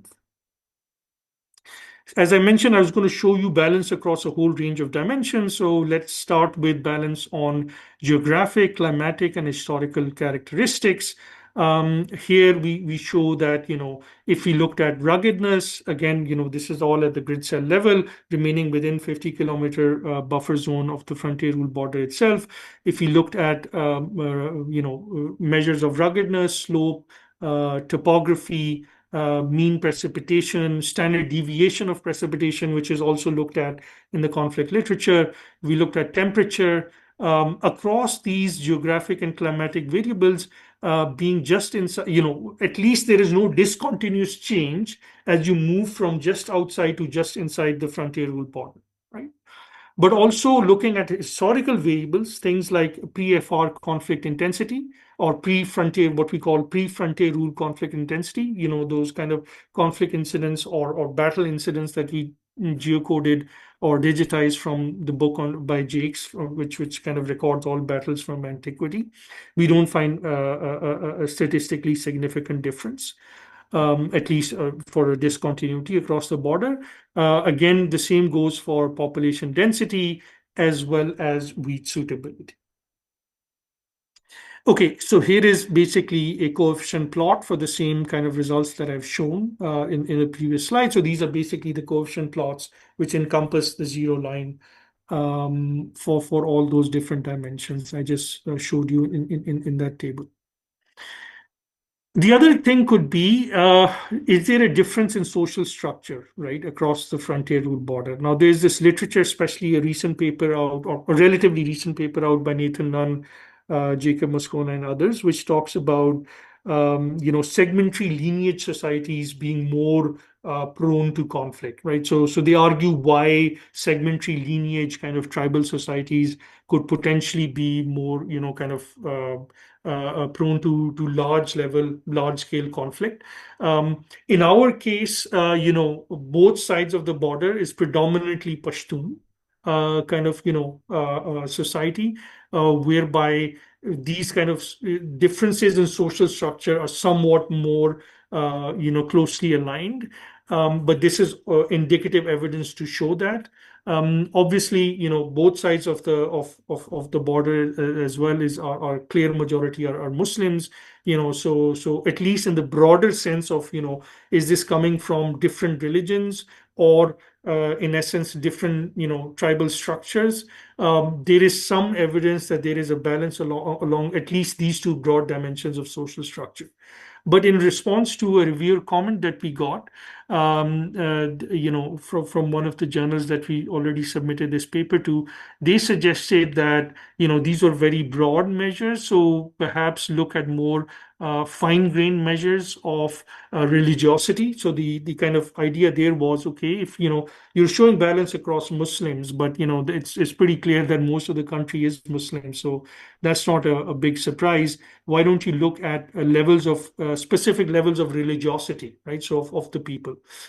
So here we utilized a survey data set, which comes from a recent year. On basically looking specifically at, so that survey data set had a module that looked at measures of religiosity, right?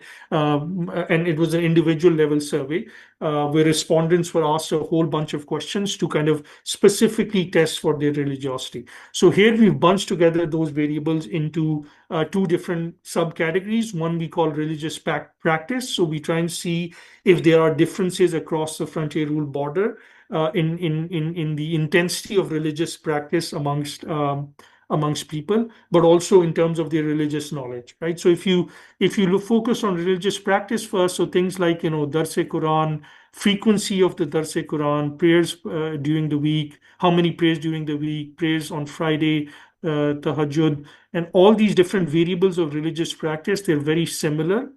In other words, we don't find a statistically significant difference across the frontier rule border, across these various dimensions of religious practice.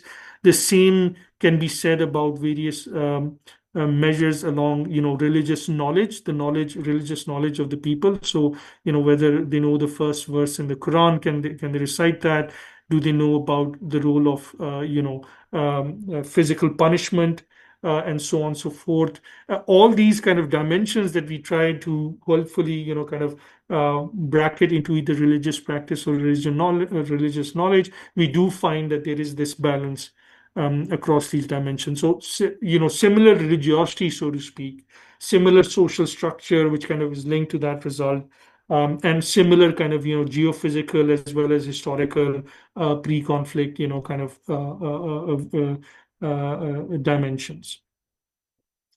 The other important kind of question, obviously, is that were these places, because this is a historical treatment, so it could be that, once the border was created, there were some very different measures of migration, and that could have caused differences in conflict later on. So here we show that, at least if one were to look at simply compare the growth in population rates across these two periods. I mean, we took the periods for which we had data. Unfortunately, we couldn't find data from going beyond before 1981. But if you were to compare the growth in population between 81 and 98, which are the two census years, to the following two census years, 98 and 2017, we see very little difference. So this indicates that head population counts, growth rates are very similar across the two different census periods.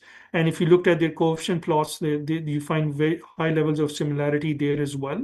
In other words, there's no difference between the cumulative, density functions of the two population growth rates across the two census periods. So very similar population growth rates. In other words, no, kind of most likely driven by natural growth rather than huge population shocks.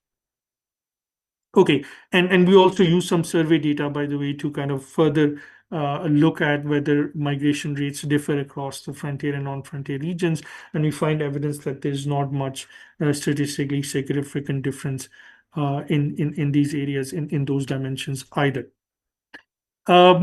Recent scholarship, there's a paper by Jack Payne and others, which basically is focused on Africa, but does talk about the fact that colonial borders in particular were determined by either what they call geographic focal points. So these could be rivers, water bodies, mountain ranges, and so on and so forth. Or they could also be determined by pre-colonial borders. So in their case, they show that at least inter-imperial borders had this kind of significant element of either geographical focal features or pre-colonial borders, determining what the actual inter-imperial borders were. Our finding is that actually, if you looked at these focal features like rivers and water bodies, there is very little intersection between major rivers and the frontier rule border itself, or there is very little intersection as represented by these black dots. Sorry if they're not that magnified. I had to just fit in all this in a single slide. So regardless of whether you looked at, the intersection of the frontier rule border with major rivers in this region or with water bodies, you don't find much evidence of that in this case. The other thing we look at is what was the main pre-colonial kind of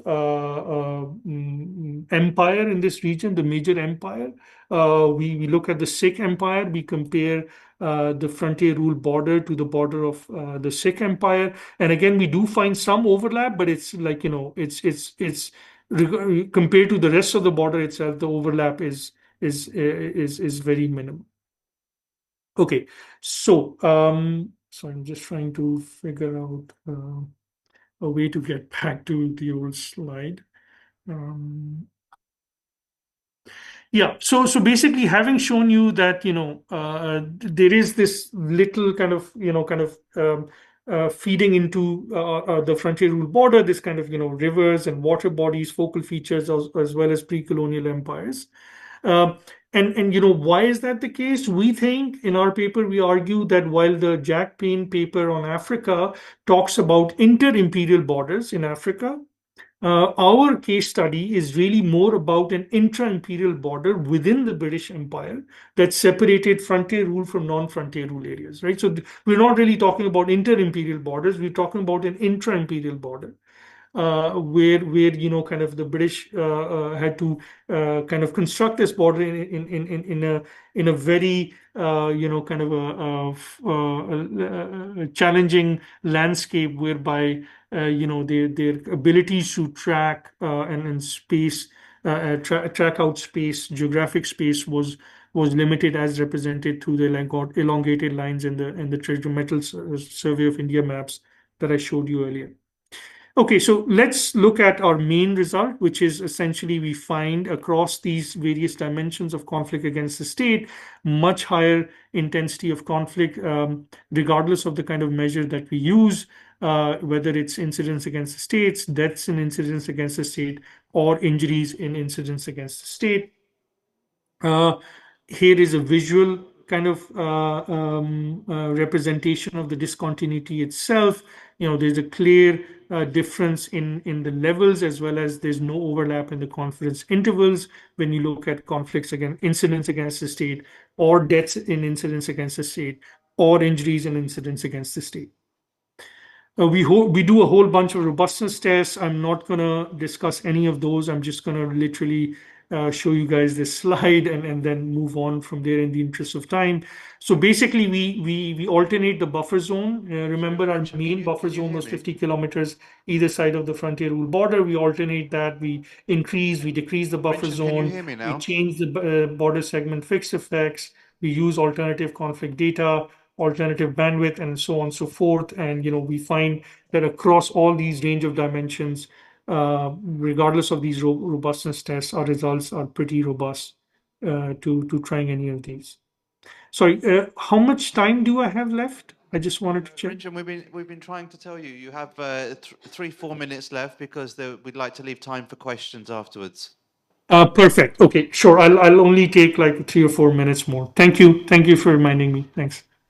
Okay, so like Faiz mentioned in his kind of opening discussion, our argument is not that this historical frontier rule in and of itself always leads to higher conflict. Actually, it can maintain social order for long periods of time, right? And it's only in the face of shocks, which we consider the shock to the main shock for us is the 9/11 and the ensuing war on terror. which kind of then leads to a divergence in conflict levels in the frontier rule areas relative to the non-frontier rule areas. So to kind of unpack that aggregate result, I'm just showing you the raw trends between frontier rule and non-frontier rule areas, and then an event study plot where we can specifically track when the conflict starts to emerge or differentially emerge in the frontier rule areas relative to the non-frontier rule areas. And if you focus on either of these plots, it's quite clear that it's a post 9/11 phenomenon, right? So it's with that dashed line here is 9/11. The shaded area on the left-hand side is post 9/11 era, and you can clearly see that it's a very much a post 9/11 phenomenon. And in fact, if you were to distinguish our sample for the spatial RD pre and post 9/11, all the action really comes from the post 9/11 era. Why is that the case? And then I will end my kind of presentation on this. Again, like Faiz mentioned, 9/11 for us is really a shock, and primarily a shock to people's sentiment against the state. So we show, using various measures, that as soon as 9/11 happens, this is a massive universal shock, universally disallowed. The war on terror in Pakistan's involvement in it with the United States in the war on terror is looked upon as very unfavorably throughout the country. So it's a massive negative shock to people's sentiment against the state. And here is some polling kind of evidence on that. There's more evidence in the paper on that as well. For us, this all pervasive rise in anti state sentiment essentially only leads to this continuous rise in violence in the frontier rule areas, precisely because avenues of conflict management, as Faiz was saying, were much more restricted. There was less recourse to MNAs, so electoral politics was very underdeveloped in these regions, and comes from a contemporary period. So there was some electoral politics, as Faiz mentioned, after 1997, but again, the recourse to MNAs was very limited. There's very little contact with MNAs. Recourse to Jirga, which was the primary interlocutor between state and society, was much higher in these regions. And one final piece of evidence that I wanted to kind of show you guys is that, this idea that Faiz mentioned, that social order in these regions primarily hinged on the ability of local tribal elites to intermediate between the state and society. And what started happening after 9/11 is that these tribal elites, precisely these tribal elites, were being assassinated by the insurgents, right? So here, if you see, there's a clear discontinuous increase in attacks against and incidents against tribal elders in the frontier rule areas relative to the non-frontier rule areas right after 9/11. And that kind of assassination of tribal elders, and here is a staggered event study for that. So here, this red line is basically signifying the first ever time a tribal elder is attacked in the grid cell in which people reside, and you can see that there is a clear acceleration of violence shortly after the first attack against the tribal elder in the frontier rule area. Right. So essentially, this idea that primary linchpin between the primary interlocutor between state society, the tribal elder, is attacked as a prime strategy for insurgents in these areas to remove the last vestige, so to speak, of social order, and you have maximum chaos ensuing. So that kind of brings in the vulnerability argument that frontier rule is inherently vulnerable because it depends on so much on these tribal elders, and it has such few avenues of conflict management that kind of feeds into our framework in terms of the mechanisms behind the results that we see of post 9/11 rise in violence in FR areas. I think that's where I'm going to stop. That pretty much summarizes our argument, and happy to take any questions along with Faiz. Thank you, and sorry for going above by a couple of minutes. Apologies for that.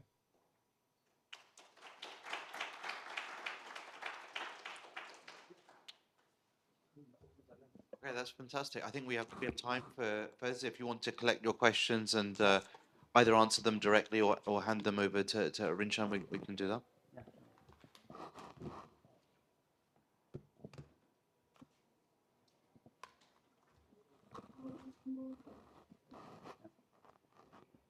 In terms of The line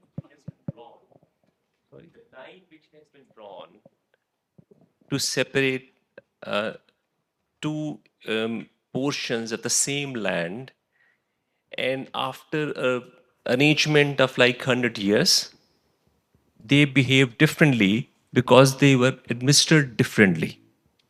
The hypothesis, does it mean that actually that line has created the difference, and had this line not been there, they would have behaved similarly?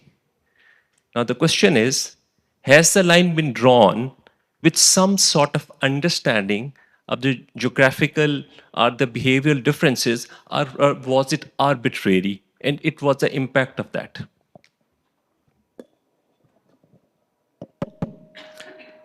Hi, I'm Ajaz. Government has recently merged this frontier region into KPK and province, and then Pakistan Army has also erected the fence all across the Afghanistan border. What is the impact? Thank you.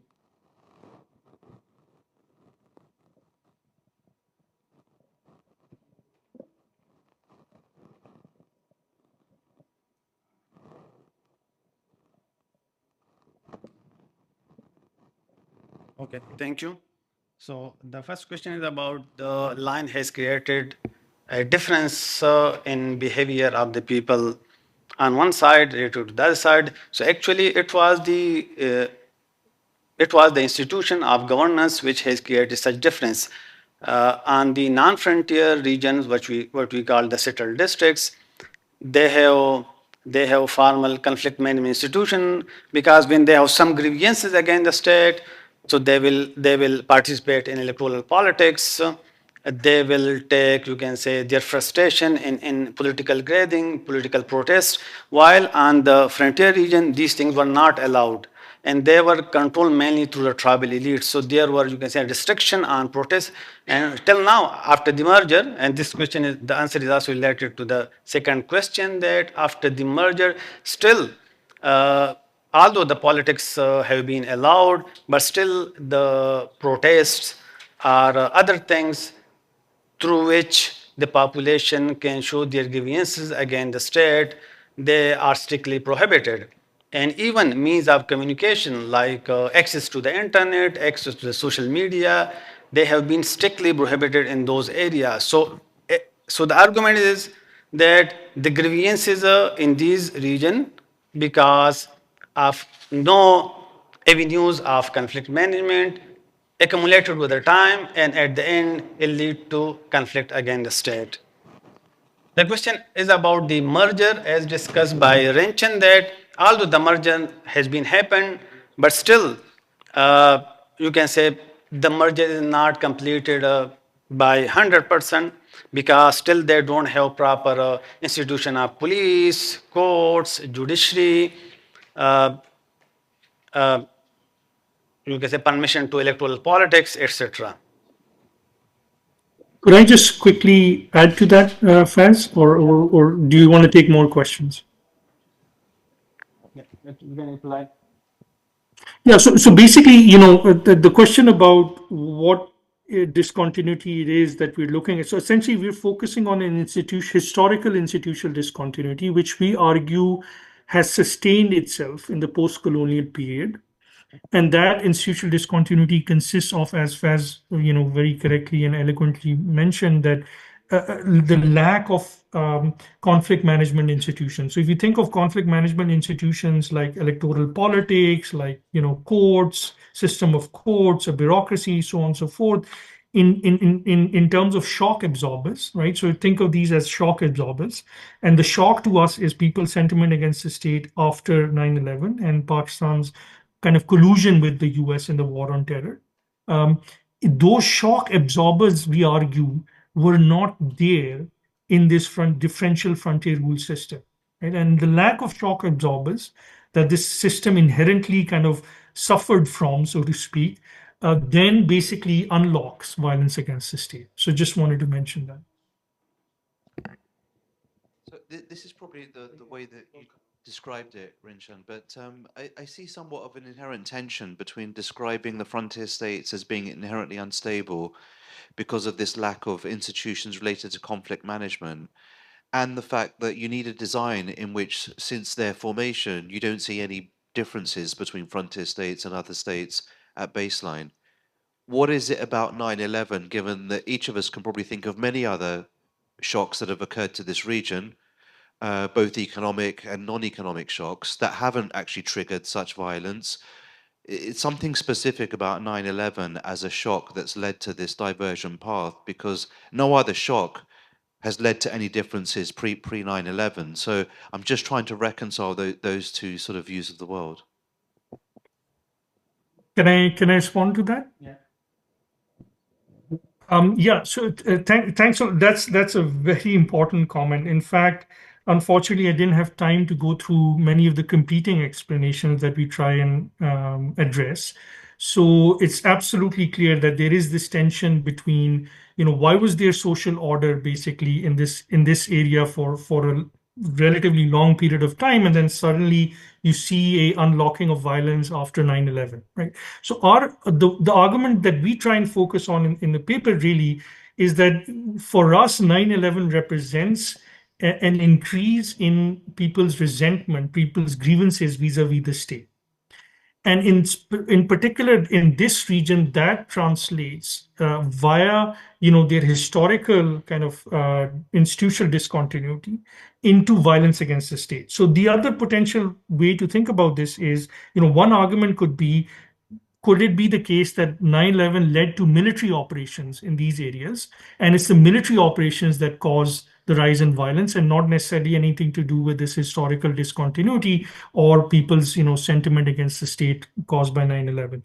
So in the paper, also in the slides, but I didn't have time to kind of go through that, unfortunately, we deal with that by showing that if you were to look at the rise in military operations in these areas, they post date the rise in conflict. So essentially, the Granger causality argument that conflict had already risen in these areas, and then it was only post the rise in and through event study plots, by comparison of event studies, we're able to show that military operations only come afterwards. So they come as a response of the state to a pre-existing rise in violence in these areas.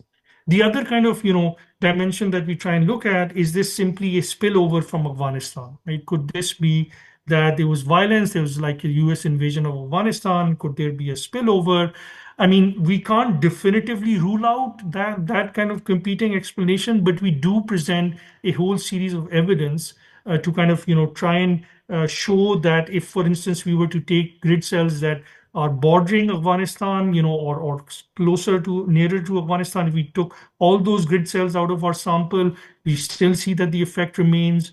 We look at visual kind of spread of conflict across Afghanistan versus Pakistan, and we try and address the issue of spillover that way. We also include a distance to the Afghan border as an additional control.